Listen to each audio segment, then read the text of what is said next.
রক্ষণের দুর্বলতা কাটাতে 6 ফুট 4 ইঞ্চির এক ডিফেন্ডারকে খুঁজে পেল বাংলাদেশ। সাম্প্রতিক সময়ে সেট পিস থেকে বেশ কয়েকবারই কপাল পড়েছে টাইগারদের, তবে এবার সেই সমস্যার সমাধান খুঁজে পেল বাংলাদেশ। দীর্ঘাকার এক ডিফেন্ডারের আগমনে বদলে যেতে পারে দেশের ফুটবলের চিত্রনাট্য। তবে কে এই ফুটবলার, কোথায় বা দেখা মিলল তার, সেই সবের উত্তর থাকছে প্রতিবেদনে। দেশের ফুটবলে চলছে পরিবর্তনের হাওয়া। ইউরোপ আমেরিকার আলো বাতাসে বেড়ে ওঠা একাধিক প্রতিভাবান ফুটবলারের আগমনে বদলে গেছে দেশের ফুটবলের হালচাল। গলার কাটা হয়ে থাকা হেড কোচ হাভিয়ার ক্যাব্রেরাকেও সাম্প্রতিককালে অপসারণ করেছে বাফুফে। আর এসবের মধ্যেই সন্ধান মিলেছে আরেক প্রতিভাবান ডিফেন্ডার, যার আগমনে টাইগারদের রক্ষণভাগ হয়ে উঠবে বিশ্বমানের। 18 বছর বয়সী বাংলাদেশি বংশোদ্ভূত এই ডিফেন্ডারের নাম জিদান ইউসুফ।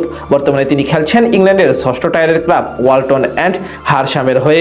6 ফুট 4 ইঞ্চি উচ্চতার এই সেন্টার ব্যাক অদূর ভবিষ্যতে বাংলাদেশের রক্ষণভাগ সামলানোর নেতৃত্ব দেওয়ার সক্ষমতা রাখেন। সংশ্লিষ্টরা মনে করছেন বাফুফের উচিত তাকে বয়সভিত্তিক দলে যুক্ত করে বাংলাদেশের রাডারে নিয়ে আসা। এমনকি বাংলাদেশ যদি রক্ষণভাগে জিদানের কাছ থেকে বল পায়ে বিশ্বমানের নৈপুণ্য দেখাতে চায়, তাহলে তাকে জাতীয় দলের ক্যাম্পেইনে এখন থেকেই ধীরে ধীরে প্রস্তুত করা উচিত বলে মনে করছেন দেশের ফুটবলের শুভাকাঙ্ক্ষীরা। সাম্প্রতিক সময়ে সেট পিস থেকে গোল খাওয়া অভ্যাসটা বেশ ভালোই ভোগাচ্ছিল টাইগারদের। ভক্ত সমর্থকদের চাওয়া ছিল যে রক্ষণে একজন দীর্ঘকায় ডিফেন্ডার থাকলে এ থেকে মুক্তি মিলবে লাল সবুজ প্রতিনিধিদের। অবশেষে সেই চাওয়া পূর্ণ হতে চলেছে। জিদানের আগমনে বদলে যেতে পারে দেশের ফুটবলের হালচাল। সেন্টার ব্যাক পজিশনে শাকিল আহমেদ তপু কিংবা সালাউদ্দিনের পরিবর্তে জিদান যদি একাদশে জায়গা করে নেয়, তবে তা দেশের ফুটবলের জন্য ইতিবাচক কিছু বয়ে আনবে বলেই বিশ্বাস সকলের। কেননা জিদান ইউসুফের মতো 6 ফুট 4 ইঞ্চির একজন দীর্ঘকায় ডিফেন্ডারের জাতীয় দলের অন্তর্ভুক্তি কেবল একাদশে একজন প্রতিভাবান খেলোয়াড়ের বাড়ানোই নয়, বরং বাংলাদেশের রক্ষণভাগের চিরচারিত দুর্বলতা কাটিয়ে ওঠার এক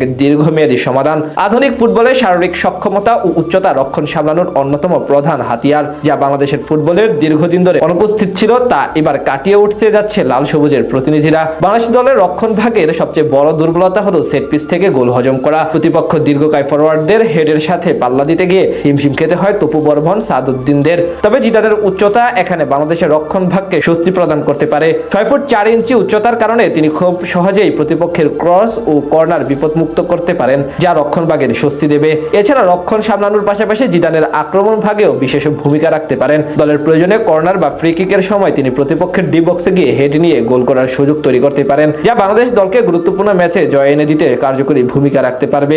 এমনিতেও বিশ্ব ফুটবলে দীর্ঘকায় সেন্টার ব্যাকদের প্রায়শই সেট পিস থেকে গোল স্কোরার লাইনে অবদান রাখতে দেখা যায়। আর জিদানের হাত ধরে বাংলাদেশ সেই ধারা শুরু হতে পারে বলে বিশ্বাস দেশের ফুটবলের আপামর ভক্ত সমর্থকদের। তাই দেশের ফুটবলে জিদান ইউসুফ হতে পারেন এক নতুন সম্ভাবনার নাম। বাফুফে যদি সঠিকভাবে তাকে মানিয়ে নিতে পারে, তবে দেশের ফুটবলে যে নবজাগরণ তা কেবল দীর্ঘায়িত হবে।